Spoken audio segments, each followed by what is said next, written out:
په اوبو چلیدونکې دا ژرنده د سیمه ییزو روایتونو له مخې له یوې پېړۍ ډېر عمر لري، ځکه خو یې په نږدې کلیو کې یو همزولی هم نه دی پاتې. د قادرګل غوندې ډېرو ځوانانو خپل تور ویښتان د همدې ژرندې په چلولو سپین کړي. اوس وار د ده رسېدلی.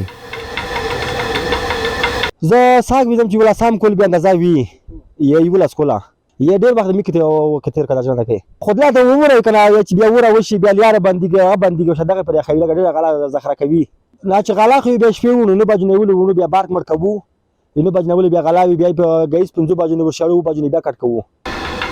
دی وایي پخوا زیاتو کورنیو ته ترې د اړتیا وړ برېښنا جوړه شوې وه، خو اوس یې لا 3 کلي د ژرندې له اوبو د ترلاسه شوې برېښنا رڼا ته کیني. شپېته اویا کوره کلی به وي ګردي خوله کلی د غوړې کلی ګردي خوله پرې سیدلکو له سټکۍ ان شپېته اویا کوره ته موږ بار کوو د ګاډي د مزدګار چې وشړ 4 بجې ورځې 5 بجې ته کار کوو یوار په خرچای نشته دغه ژرند هغه چې بیا دغه بیا مز نشته دا دغه رقم د کډیر چې کله چوي باز کاج بخي چوي نه غامي نشه دغه رقم د خلک غلا ونه. المرخان له یوه لرې کلي خپل جوار ژرندې ته راوړي دي.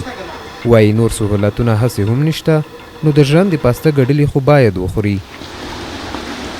ماشینونه خو اول شته نه بل تکلیف دی که نه د ژرندې غلا داري چې لکه خوږه وي نو هغه چې دي ګډلې دا ترخه نه وي خو چې دغې پورې د ژرندې ته راوړو.